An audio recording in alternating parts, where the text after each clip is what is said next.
Hello everyone, welcome to AKS IAS Institute. This is Santosh Kokar. మనం canker prelims అనే series start చేసుకున్నాం. Quick revision చేయడానికి సంబంధించి మనం ఈచ్ అండ్ ఎవ్రీ సబ్జెక్ట్ మనం కవర్ చేసేలా చూద్దాం. స్టాటిక్ సబ్జెక్ట్స్ అయితే ఎకానమీలో నేషనల్ ఇన్కమ్ పార్ట్ 1కి ఈరోజు వీడియోలో మనం చూద్దాం. అయితే ప్రీవియస్ వీడియోలో మనం బేసిక్స్ ఆఫ్ ఎకనామిక్స్ సంబంధించి మనం డిస్కస్ చేసుకున్నాం. ఈ బేసిక్స్ ఆఫ్ ఎకనామిక్స్లోనే మనం నేషనల్ ఇన్కమ్ కావచ్చు, అకౌంటింగ్ నేషనల్ ఇన్కమ్ కావచ్చు, లేదా మెథడ్స్ ఆఫ్ నేషనల్ ఇన్కమ్ కావచ్చు, ఇవన్నీ కవర్ అవుతాయి. సో నేషనల్ ఇన్కమ్లో మనకు ఒక 2 పార్ట్స్గా మనం డివైడ్ చేసుకుందాం. బేసిక్స్ ఆఫ్ ఎకానమీ ఫస్ట్ వీడియోకి సంబంధించి తర్వాత కొన్ని MCQs కూడా మనం కవర్ చేసాం. సో ఎవరైనా చూడకపోతే ఫస్ట్ ఆ వీడియో చూసిన తర్వాత ఇవి ఫాలో అవ్వండి, రైట్? సో అయితే ఈరోజు నేషనల్ ఇన్కమ్ అకౌంటింగ్ సంబంధించి మనం చూసుకుంటే అసలు నేషనల్ ఇన్కమ్ అంటే ఏంటి అనేది మనం ఇక్కడ ఫోకస్ చేయాలి, రైట్? సో అంటే ఇది total income generated by residents of a country in a year. అంటే ఒక్క సంవత్సరంలో ఎవరైతే రెసిడెంట్స్ ఉన్నారో ఒక కంట్రీలో ఆ మొత్తం ఎంత ఇన్కమ్ జనరేట్ చేశారో అదంతా కలిపి మనం నేషనల్ ఇన్కమ్గా మనం చెప్తాం, రైట్?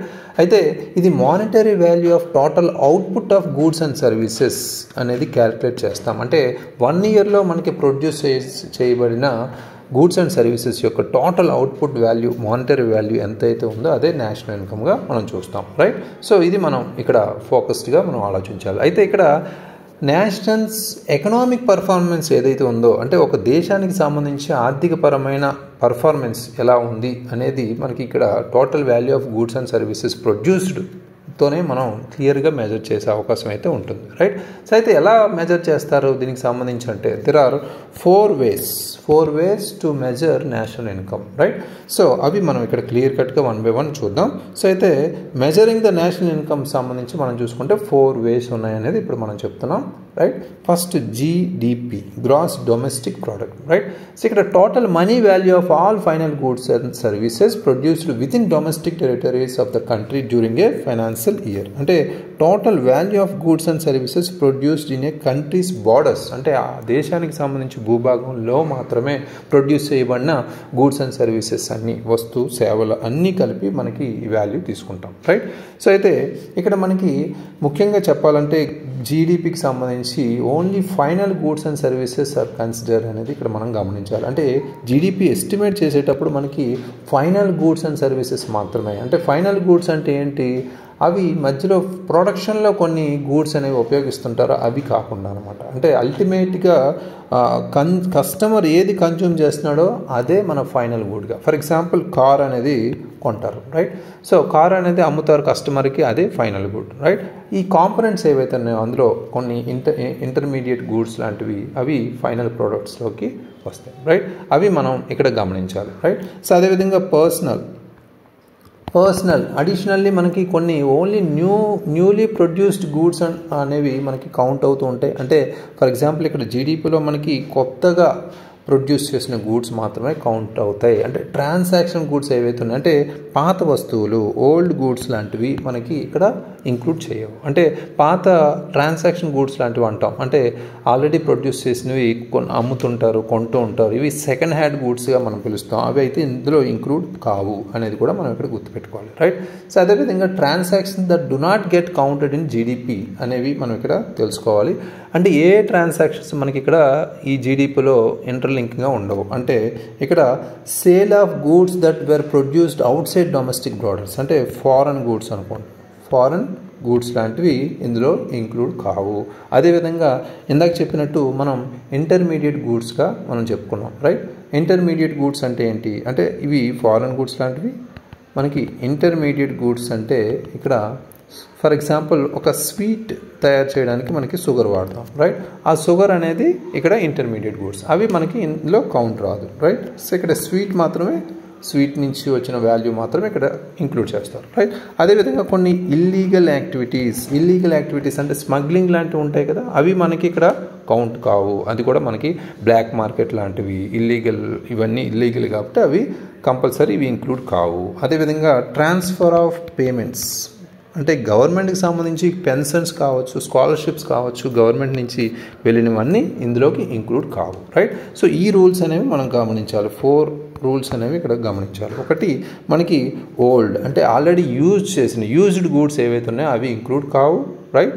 రీసెల్లింగ్ అంటే ఒక పాత హౌస్ మనం మళ్ళీ అమ్మడం అనే దాన్ని ఇక్కడ మనం చెప్పుకోవచ్చు. అది మనకి యూజ్డ్ గూడ్స్ కాబట్టి అది ఇంక్లూడ్ కాదు.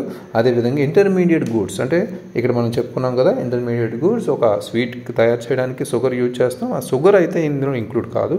ఇల్లీగల్ యాక్టివిటీస్ కూడా ఇంక్లూడ్ కావు. గవర్నమెంట్ ట్రాన్స్ఫర్ పేమెంట్స్ కూడా ఇంక్లూడ్ కావు. రైట్.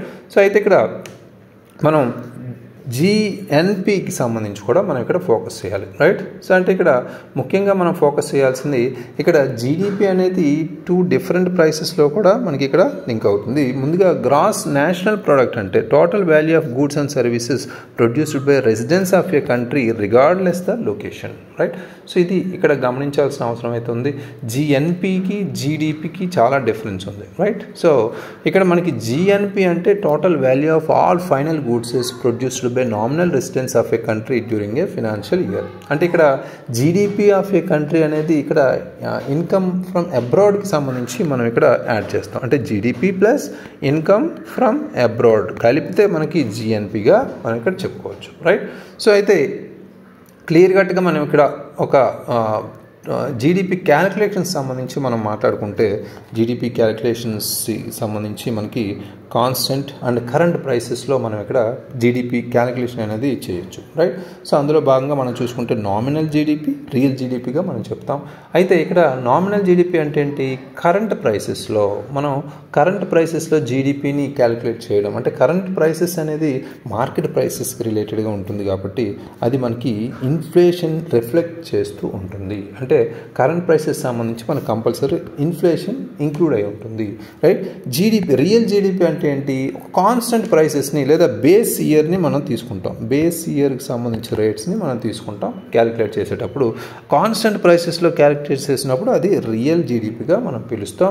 రియల్ జీడిపి అనేది గూడ్స్ అండ్ సర్వీసెస్ సంబంధించి మనకి ఒక some extent set of prices అనేది రిమైన్ ఫిక్స్డ్గా ఉంటుంది కాబట్టి మనం ఇక్కడ మనకి ఇన్ఫ్లేషన్ సంబంధించి అడ్జస్ట్ చేసుకోవచ్చు అనేది కూడా ఇక్కడ క్లియర్ కట్గా తెలుస్తుంది. రైట్.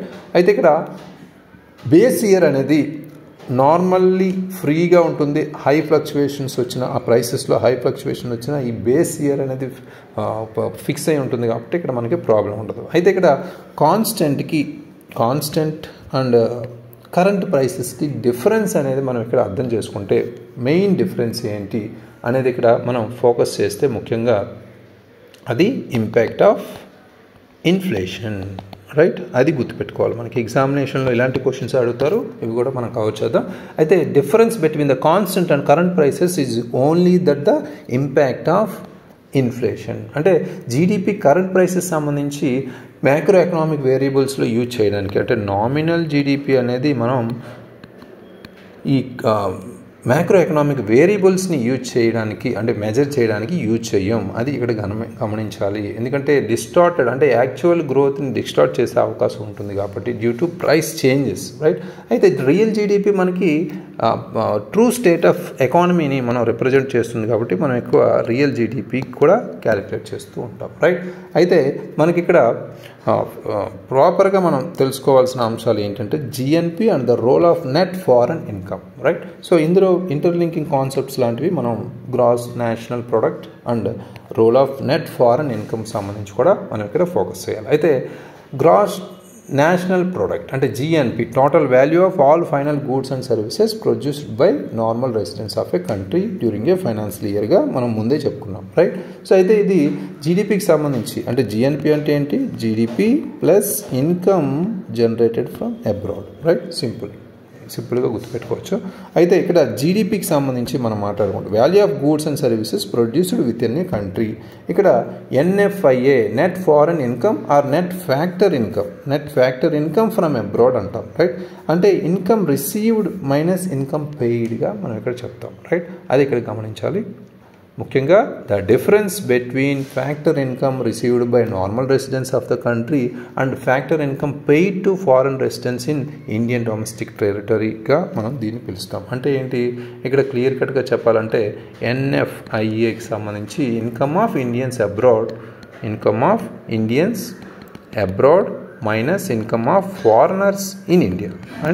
అంటే మన ఇండియన్స్ ఎవరైనా ఫారెన్లో ఇన్కమ్ జనరేట్ చేస్తే అవి మైనస్ ఇండియాలో ఉన్న ఫారినర్స్ ఇన్కమ్ జనరేట్ చేసిన ఇన్కమ్ మైనస్ చేస్తే మనకి ఈ నెట్ ఫ్యాక్టర్ ఇన్కమ్ ఫ్రమ్ అబ్రాడ్ని తీసుకోవచ్చు, రైట్. సో ఇక్కడ ఫైనల్గా జిఎన్పి అంటే ఏంటి, ఇక్కడ GDP plus net factor income from abroad, right. So అయితే ఇక్కడ ఇది పాజిటివ్ ఆర్ నెగిటివ్ కూడా ఉంటుంది.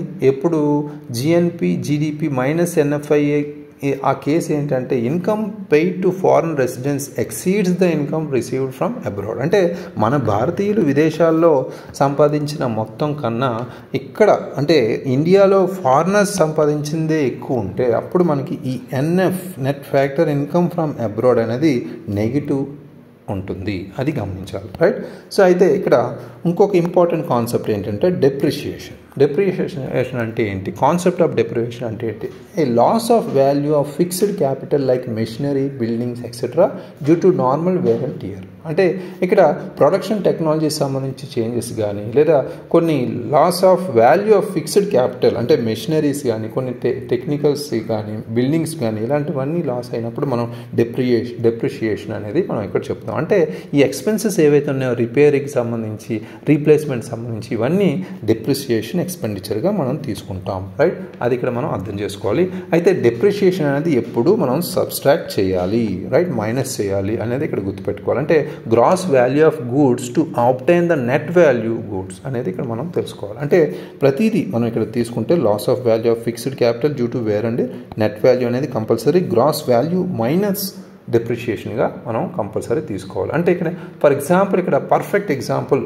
ఇక్కడ మనం తీసుకుంటే ముఖ్యంగా ఈ జిఎన్పి జీడిపికి సంబంధించి ఫర్ ఎగ్జాంపుల్ ఇండియన్ ఇంజనీర్ ఎవరైతే ఉన్నారో యుఎస్ సంబంధించి ఉంటే ఆ మనీ ఇండియాకి పంపిస్తే ఇక్కడ ఆ కేసులో మనకి ఇన్కమ్ అనేది ఇండియా జిఎన్పిలోకి యాడ్ అవుతుంది. అదేవిధంగా యుఎస్ కంపెనీ ఇండియాలో ఆపరేట్ అవుతుంటే ఒకవేళ ఆ యుఎస్ కంపెనీ ఏదైతే ఉందో అది ప్రాఫిట్స్ గెయిన్ చేస్తే అది కంపల్సరీ మనకి ఇండియా జిఎన్పిలో డిడక్ట్ చేయాల్సిందే, రైట్. సో అంటే ఇవి మనకి మేజర్గా తెలుసుకోవాలి. అంటే ఇక్కడ కీ డిఫరెన్స్ ఏంటి, ఈ జిడిపికి జిఎన్పికి కీ డిఫరెన్స్ ఏంటి, జీడిపి అనేది ఎప్పుడు focuses on production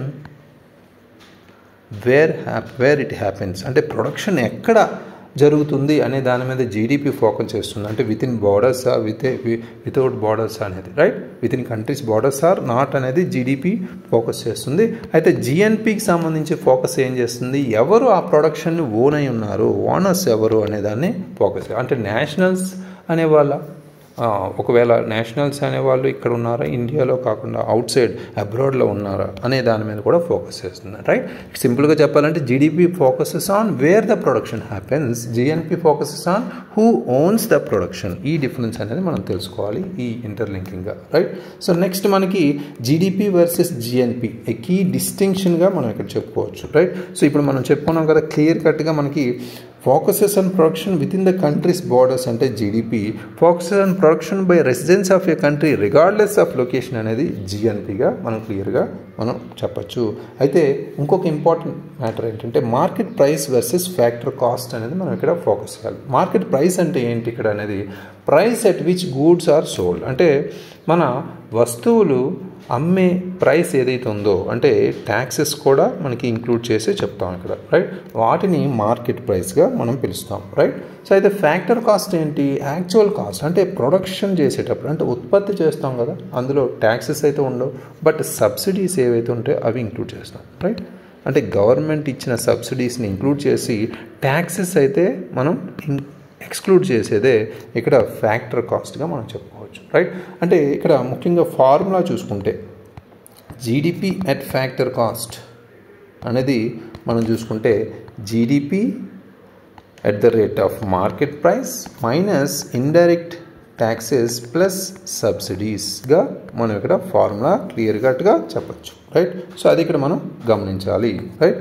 so next మనకి ఇదే ఎగ్జాంపుల్ పరంగా మనం చూసుకుంటే ముఖ్యంగా ఒక ల్యాప్టాప్ మనకి కాస్ట్ అనేది 50,000 ఉందనుకుంటే, రైట్. ఆ ల్యాప్టాప్ అనేది cost 50,000 including GST, right. GST అంతే ఇక్కడ 5,000 జిఎస్టీ ట్యాక్స్ అనుకోండి, right. Total 50,000 cost of laptop including GST 5,000. అయితే గవర్నమెంట్ అయితే దీనికి 2,000 సబ్సిడీ ఇచ్చింది, రైట్. సో అయితే ఈ ఫ్యాక్టర్ కాస్ట్ ఎంత ఇక్కడ ఈ వాల్యూ ప్రకారం ఫ్యాక్టర్ కాస్ట్ ఎంత 50,000 టోటల్ అమౌంట్ కాబట్టి మనకి జీడిపి ఎట్ మార్కెట్ ప్రైస్ వేసుకుని నెక్స్ట్ ఇండైరెక్ట్ ట్యాక్స్ జిఎస్టీ ఎంత 5,000 అదేవిధంగా ప్లస్ గవర్నమెంట్ సబ్సిడీస్ ప్లస్ చేయాలి కాబట్టి 2,000 రైట్ టోటల్ 47,000 రైట్ ఇది మనకి ఇక్కడ ఫ్యాక్టర్ కాస్ట్ అనమాట రైట్ సో అది ఇక్కడ గమనించాలి సో నెక్స్ట్ మనకి net product net national product అనేది కూడా మనం ఇక్కడ గమనించాలి నెట్ నేషనల్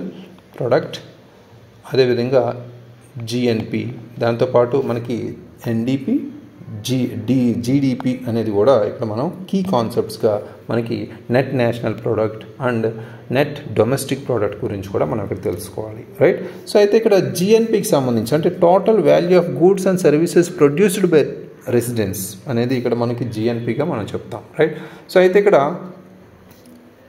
సింపుల్ ఫార్ములా ఏంటి అంటే నెట్ నేషనల్ ప్రోడక్ట్ అంటే ఏంటి gross national product minus depreciation ఇందాక మనం చెప్పుకున్నాం డెప్రిషియేషన్ అనేది వాల్యూ ఆఫ్ అసెట్స్ ఏవైతే ఉన్నాయో అంటే క్యాపిటల్ పెట్టేటప్పుడు ఓల్డ్ మెషిన్స్ అనేవి కొన్ని ఇన్ఎఫిషియెంట్ అవుతాయి రిపేరింగ్ అయినా ఈ ఖర్చులన్నీ మనం సబ్స్ట్రాక్ట్ చేస్తాం అదే డిప్రిషియేషన్ రైట్ ఎన్ఎన్పి కావాలంటే GNP minus depreciation NDP net domestic product కావాలంటే జీడిపి మైనస్ డిప్రిషియేషన్ రైట్ ఈ రెండు ఫార్ములాలు చాలా ఇంపార్టెంట్ అంటే ఈ కాన్సెప్ట్స్ అనేవి చాలా కొంత ఇంటర్లింకింగ్గా కొన్ని కన్ఫ్యూజన్గా ఉన్న ఒక 2-3 సార్లు రివిజన్ చేస్తే ఈజీగా అర్థమవుతాయి సో ఇక్కడ ఎగ్జాంపుల్ పర్ఫెక్ట్ ఎగ్జాంపుల్తో మనం ఇంక్లూడ్ చేసుకుందాం India's GNP for example gross national product అనేది ఇక్కడ 100 lakh crore ఉందనుకుందాం రైట్ సో డెప్రిషియేషన్ అనేది మనకి 10 lakh crore ఉందనుకుందాం రైట్ సో దెన్ ఎన్ఎన్పి అంత ఇక్కడ నెట్ నేషనల్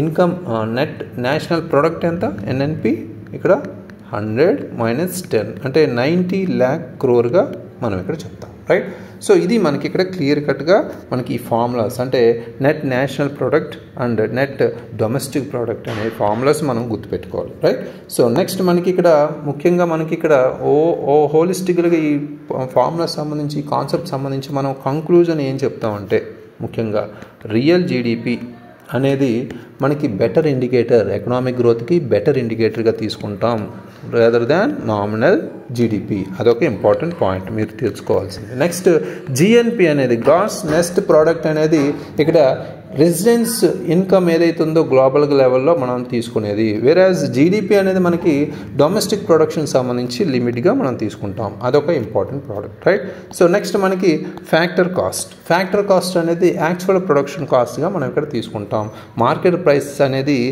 ట్యాక్సెస్ ఇంక్లూడ్ చేసి ఉంటాయి కాబట్టి ఫ్యాక్టర్ కాస్ట్ అనేది actual production cost market price అనేది ట్యాక్సెస్ ఇంక్లూడ్ చేసింది అనేది కూడా ఇక్కడ మనం తెలుసుకోవాలి రైట్ నెక్స్ట్ డెప్రిషియేషన్ కూడా వెరీ ఇంపార్టెంట్ డెప్రిషియేషన్ అంటే ఏంటి కంపల్సరీ యాక్చువల్ ఇన్కమ్ని కన్సిడర్ చేసుకుంటాం అంటే ఇక్కడ ఎన్ఎన్పి అండ్ ఎన్డిపిని మనం కన్సిడర్ చేసుకున్నప్పుడు కంపల్సరీ డెప్రిషియేషన్ కన్సిడర్ చేసుకోవాలి మెజర్ చేసేటప్పుడు రైట్ సో అయితే ఇక్కడ ప్రాక్టికల్ ఎగ్జాంపుల్ ఒకటి మనం తీసుకుంటే ఫర్ ఎగ్జాంపుల్ ఒక కంపెనీ కార్స్ని ప్రొడ్యూస్ చేస్తుంది ఇండియాలో అనుకోండి రైట్ సో అయితే జీడిపి కౌంట్ చేసేటప్పుడు ఈ కార్స్ అన్నీ ఇండియాలో కార్స్ అన్నీ ఏవైతే తయారు చేస్తారో అవన్నీ కౌంట్ చేసుకుంటాం అదే జీడిపి రైట్ సో అది ఫస్ట్ వన్ అయితే జిఎన్పి ఏం ఇంక్లూడ్ చేసుకుంటుంది cars made by Indian companies abroad but excludes foreign companies in India అంటే విదేశాల్లో ఇండియన్ కంపెనీస్ ఏవైతే కార్స్ తయారు చేస్తున్నారో ఇండియన్ కార్స్ లాగా మనం చెప్పచ్చు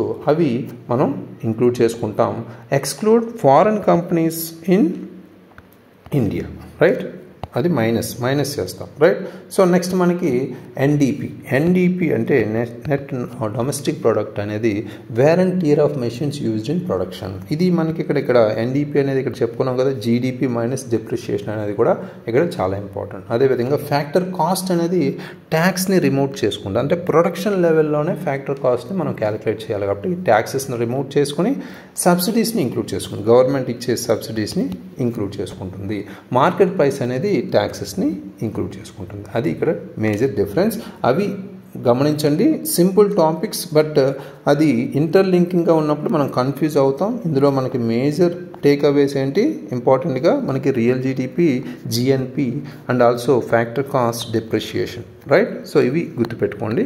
సో నెక్స్ట్ వీడియోలో మనం దీని మీద కొన్ని క్వశ్చన్స్ చూస్తే మీరు క్లియర్ కట్గా ఈ సబ్జెక్ట్ రిలేటెడ్గా మీరు ఎన్ని డౌట్స్ అనేవి ఉండవు, రైట్?